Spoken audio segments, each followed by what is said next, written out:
Hoy vamos a tocar un tema que tanto Bienvenido Rodríguez como Bienchi, su hijo, en conversación, en largos debates, nos han pedido que saquemos al aire, que informemos al pueblo dominicano, porque a ellos les parece que tal vez ni el 1% de los dominicanos esté suficiente bien informado sobre algunos antecedentes en ese desdichado pueblo de Haití. ¿Por qué decimos esto? Porque a los pueblos, antes que amarlo, apoyarlo, relacionarse con ellos, desearle lo mejor, deben ser conocidos. ¿De dónde viene ese pueblo que hoy es nuestro vecino obligado, del que no podemos desprendernos, que incluso piensa que al ser ellos primero república y luego tener toda la isla República Dominicana, a lo mejor surgió como un intruso, como un desprendimiento que nunca debió haber sido, porque ya aquí en la isla había un gobierno independiente en manos de ellos, predominantemente un pueblo de raza negra, que los dominicanos la tenemos también detrás de la oreja. Me decía Bienvenido Rodríguez, yo la tengo también, mi abuelo era negro. Entonces aquí, por rubio que usted se vea, y mire que Bienvenido es blanco, tiene el negro detrás de la oreja. Entonces estos son pueblos mestizos, mulatos y negros, predominantemente. En Haití podrá ser tal vez el 99.5% y aquí podrá ser el 92 o 93%. Pero todos estamos ante estos blancos sajones, ante estos blancos germánicos o eslavos, todos somos negros. Pero ¿qué es lo importante de esta narrativa? ¿Cómo se forma el pueblo haitiano? ¿Acaso alguien cree que fue que se trajo o se trajeron 100,000 haitianos en un transporte aéreo o en grandes barcos de una sola vez? No. Primero, esos seres humanos, entonces considerados animales ligeramente inteligentes o mínimamente inteligentes por los blancos europeos, fueron cazados como animales en las junglas, en esa África inmensa de 30 millones de kilómetros cuadrados, hoy con 54 naciones y 1.350 millones de habitantes. Fueron cazados y a veces hasta vendidos por los jefes de sus clanes o de sus tribus. Allí nunca hubo una nación. Todo eso eran territorios coloniales de las potencias europeas.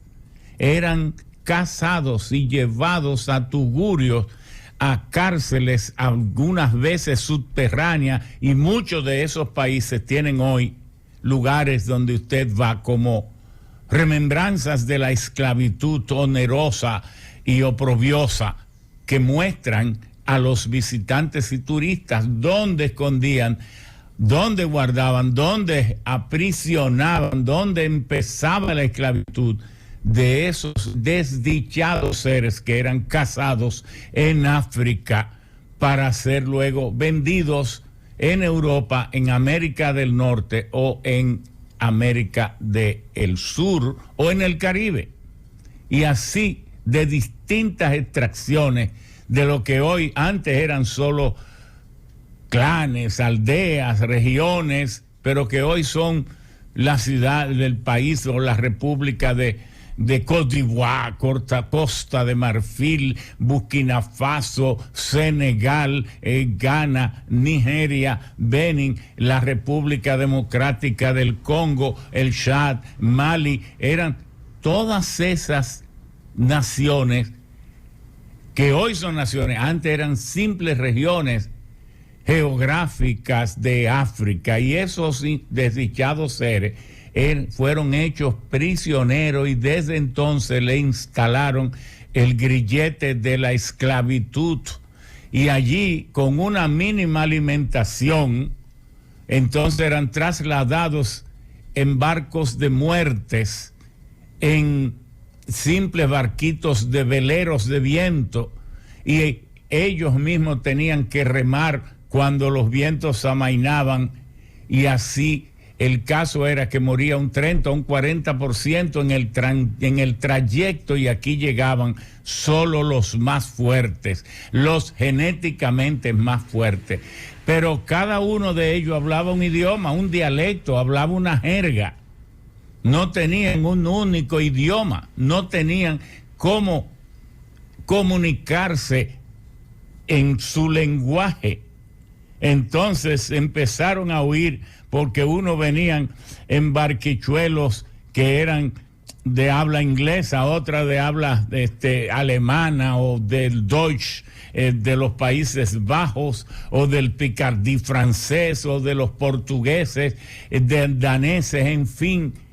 Y ellos fueron tomando palabras de cada uno de esos idiomas, y más los idiomas o las jergas de ellos, y así tuvieron que crear ellos mismos su propio idioma, y ahí es que nace el creol haitiano. No era un idioma que se hablara en ninguna parte del mundo, era ellos mismos sintetizaron un idioma para que sobre todo sus amos crueles no los entendieran, para comunicarse ellos. Y entonces trajeron también sus tótemes, sus animismos y sus creencias mágicos religiosas, porque ¿cómo iban a aceptar el Dios cristiano si había sido parte del motivo de su juzgamiento y de su esclavitud? Hasta el día de hoy están en rebeldía, y aquella gente fue esclavo 100, 150, 200 años, y allí se posesionaron en la parte oeste de la isla, traídos por los colonos franceses, ingleses, porque Haití no fue siempre francés. Haití hubo guerras allí, pero guerras cruentas entre ingleses, alemanes, franceses, portugueses, españoles en esa parte de la isla, hasta que se impuso el dominio francés. Hubo guerra de todo tipo, y entonces allí se fue formando esa parte, esas poblaciones de la parte oeste. Pero hay una pregunta: ¿por dónde entraron los españoles el 5 de diciembre de 1492? Entraron por la parte oeste, por el Cabo de San Nicolás. ¿Y por qué no colonizaron primero la parte oeste? ¿Por qué siguieron para el este? Esa es una pregunta interesante. ¿Por qué no se quedaron allí? ¿Por qué no se quedaron en Gonaïves? ¿Por qué no se quedaron en lo que hoy es Gonave? No se quedaron en lo que hoy es Port-au-Prince o Le Caille o el departamento del norte, hoy es el departamento. ¿Por qué no se quedaron allí? Pero también, ¿por qué luego, a partir del 1502, Nicolás de Obando fundó 5 pueblos allí y ninguno prosperó? ¿Por qué no prosperaron? Pero prosperaron los del este. Pero ¿por qué los españoles, Colón dirigiéndolo, se fue entonces a la Isabela? Y luego, cuando retornó, que vio destruido el fuerte de la Natividad o de la Navidad, entonces siguió para el este. ¿Por qué no se quedaron en el oeste? Era porque se decía que eran unos terrenos insalubres, que había muchos mosquitos, que había muchas cuestiones, y le salían huyendo. Pero ¿por qué luego es poblado? Es poblado por los piratas, bucaneros y filibusteros, que querían un lugar de refugio donde nadie se animara a entrar a buscarlo ni a perseguirlo, y allí fundaron una pequeña villa que se llamó L'Hopital, que luego, como se hundió en esa misma villa, en el puerto de esa villa, un barco en 1720-21, se hundió un barco y quedó allí en medio del puerto, y le llamaban Prince. Y por eso es que le cambiaron el nombre a la villa del hospital, que siempre como que daba a entender insalubridad y que no era sano, le cambiaron el nombre por Port-au-Prince, el puerto del príncipe.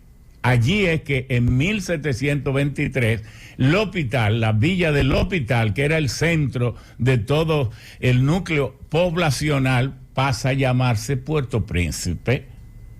Pero bueno, luego Francia, que es la que articuló todos los preparativos fundamentales para que se formara lo que hoy es Estados Unidos, fue Francia que hizo eso. Francia fue la que pagó las grandes inversiones, gastos para la independencia de Estados Unidos, no todo, pero gran parte, y los asesoró y los entrenó militarmente y todo esto porque Francia juró desprenderle al Imperio Británico a Estados Unidos, y esas 13 colonias fueron básicamente financiadas por el dinero francés y la asesoría francesa.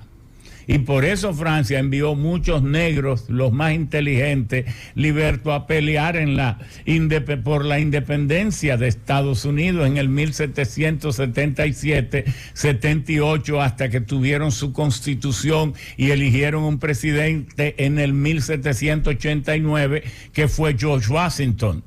Pero luego que ellos, que aprendieron de la libertad, luchando por las libertades ajenas, entonces vinieron y, conscientes ya del valor de ellos, aunque fueran negros, conscientes de que hacían todo lo que hacían los blancos y a veces mucho más y eran más heroicos, se creyeron poseedores del derecho a la libertad.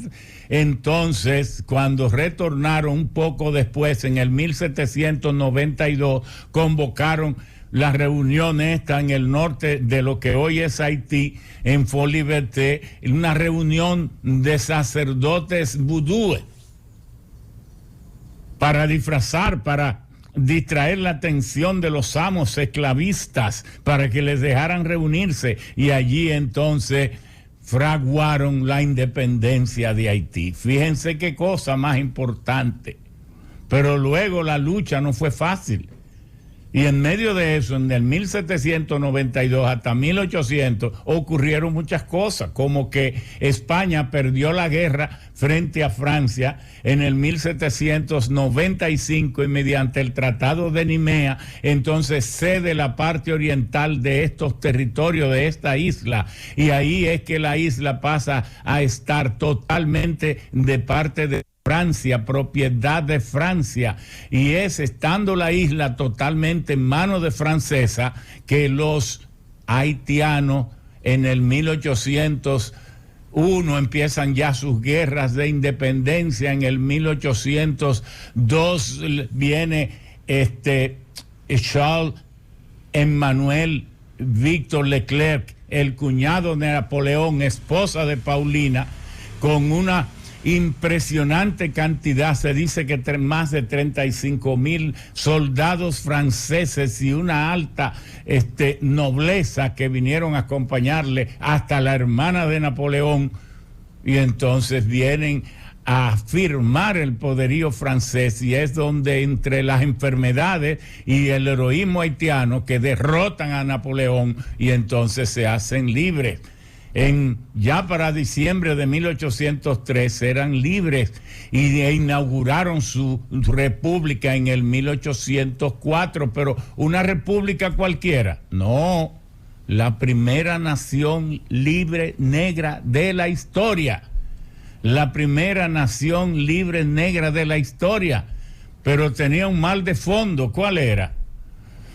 Que tenían 17 tonalidades, eran negros, y en vez de considerarse todos negros, entre ellos mismos había un veneno profundo, un problema racial, y es que el ser un más blanquito que otro y más finito, el ser más huemosito, más refinadito, más parecido al blanco, era una categoría social Y así es que se crea esa sociedad que no sabe de dónde vino, que nunca pudo explicar por qué los cazaron como animales en la África salvaje y los trajeron aquí, muriendo el 30 o el 40% en medio del Atlántico, en sus aguas bravías, y entonces con su grillete venidos a producir riqueza, haciendo de Haití la colonia más rica que jamás tuvo una potencia europea blanca en esos tiempos.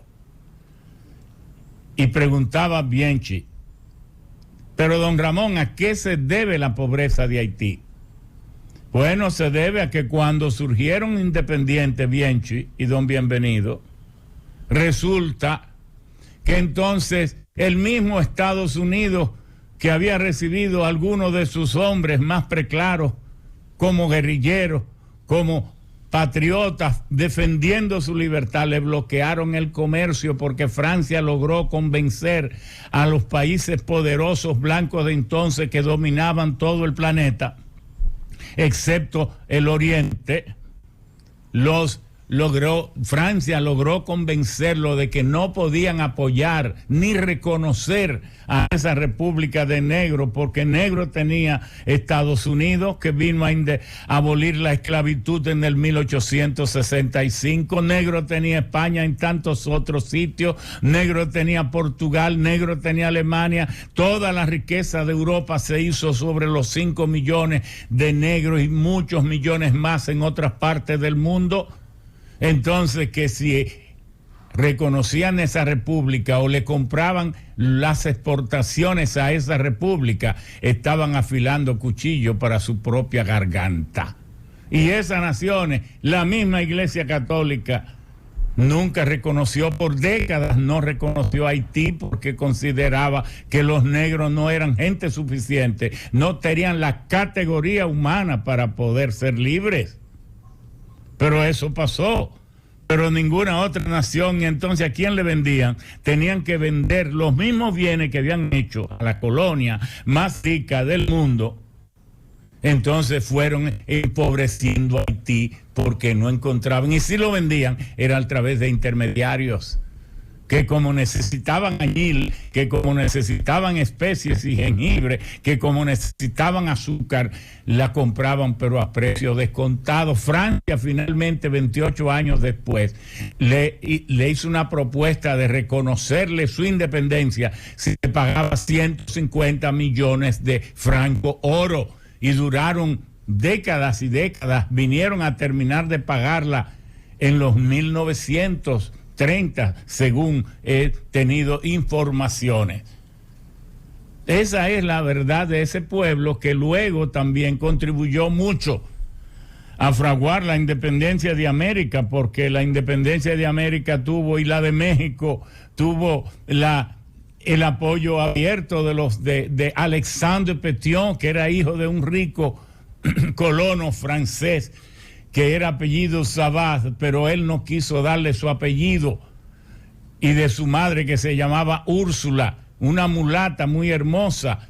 Y entonces él, gracias a eso, aunque su papá lo que quería es que él fuera herrero, que siguiera siendo semiesclavo, él logró entrar en París y se licenció en París y llegó a estudiar en las grandes escuelas militares. Y Alexandre Pétion fue un tipo excepcional que vino aquí y entonces se involucró en la guerra entre Francia e Inglaterra, donde demostró un gran valor. En el 1801 lo hicieron prisionero. Él estaba contrario primero a Toussaint-Louverture, pero luego se reconciliaron, pero lo hicieron prisionero y se lo llevaron, lo deportaron, se lo llevaron a Francia, pero allá volvió a reconciliarse con los franceses y vino en la fuerza de Leclerc.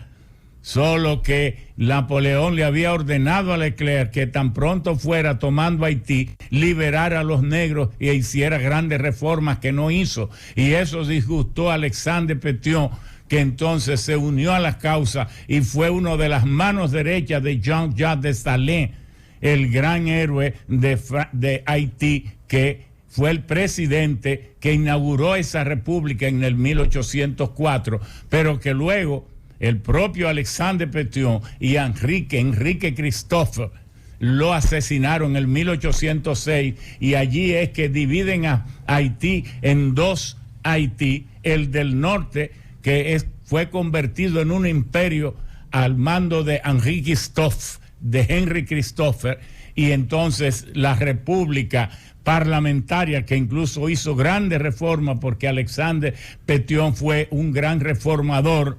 Él asumió el apellido Pétion por un gran diputado de la Convención Jacobino de Francia, y entonces él lo admiraba mucho y asumió el apellido. Pero él era un gran hombre de intelectualidad media y de gran valor como militar. Se hizo muy amigo de Simón Bolívar desde 1910, y luego lo mandó a buscar cuando él estaba derrotado, enfermo y abandonado en Jamaica, y le dijo: lo mandé a buscar para que usted se reponga, porque la lucha por la libertad de América no ha muerto. Le voy a suministrar materiales logísticos, barcos, dinero y soldados, y así mismo lo hizo, y le financió la famosa expedición de los Cayos en el 1817, y de ahí en adelante fue que tuvo éxito la gran lucha por la independencia de América. Y eso es mucho decir, que fuera ese Haití hoy empobrecido, hoy en un estado fallido, hoy lleno de bandas criminales, terroristas, que no encuentra su propio destino. Cuántas tragedias para ese pueblo tan noble. Pero también fue Alexandre Pétion el que ayudó y en gran parte financió la independencia de México a través de Francisco Xavier Mina, que lo apoyó, lo mandó a buscar, y después de Haití que partió la expedición para una de las expediciones del muy complejo proceso de independencia de México. Pero ese mismo Alexandre Pétion fue el que propició que los negros libertos que morían en las calles de Nueva York y de Chicago porque nadie les daba empleo, los liberaban, pero nadie les daba empleo. Él los trajo aquí a través de su canciller François Granville, lo trajo en un barco que especializó a esos fines, lo trajo a Samaná y los trajo a Puerto Plata, y los trajo también parcialmente a Asua, de donde se esparcieron. Pero también ayudó a Haití en tiempos ya de de Jean-Pierre Bourget, hacer otras cuestiones en África. Entonces ese pueblo hoy, nuestro vecino es obligado, que es correcto a la política que está aplicando el gobierno, de ser nosotros, si ellos no pueden serlo, los voceros, porque el mundo tiene un compromiso con Haití. Nosotros estamos colaborando y asistiendo por la vergüenza que tenemos los dominicanos, pero parece que el resto del mundo ha perdido la vergüenza y la sensibilidad. No pueden, a pesar de ellos mismos, abandonar Haití. Es cierto que deben darle una lección, porque si no se quieren entender como pueblo, como nadie puede venir a obligarlo a que sean un pueblo. ¿Quién puede obligar a que sea un pueblo a quien no quiere ser pueblo, sino a quien quiere desintegrarse, plagarse de crímenes, y donde solo mande la ley del crimen y no la ley del orden y de la paz? Entonces vamos a apelar a Dios, a los dioses, tantos dioses en que ellos creen, a ver si alguno se apiada. Pero vamos a apelar sobre todo al Dios nuestro, al Jehová de los judíos, al Jehová de los cristianos y al Alá del Islam, a que alguien se apiade, porque si nadie se apiada, alguien debe apiadarse, porque ¿qué vamos a hacer con ese pueblo?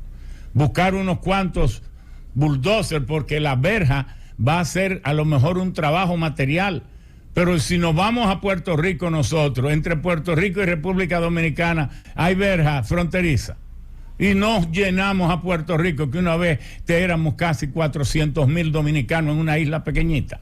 que nos íbamos de todas maneras. Pero ¿y Estados Unidos? Pero ¿y el resto del mundo? ¿Cuántos? Entonces eso de coger una yolita en las noches y desembarcar aquí en Ocoa, en Coso, eso sabemos que va a ocurrir cuando no puedan cruzar por la verja. La verja es buena porque va a detener tal vez muchos contrabandos. Los contrabandos que la corrupción militar y civil no quieran convertir en corrupción, en más corrupción, porque el mismo contrabando es una corrupción.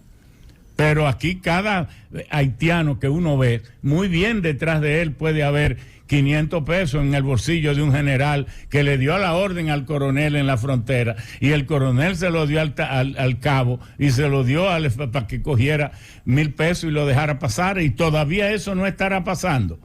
Entonces aquí vamos a decirnos todos nosotros la verdad: o queremos un país de dominicanos o dejamos la corrupción de los guardias, la corrupción de los civiles y la corrupción política, que pone que la mitad de lo que se dice aquí en materia política es mentira, porque se hace otra cosa. De manera que muchas gracias, y esta intervención es una reflexión para aprender más de un destino, de un vecino obligado, al que también por humanidad no podemos desearle que buena suerte, y ojalá que la paz reine entre ustedes, queridos vecinos de Haití. Muchas gracias, amigos.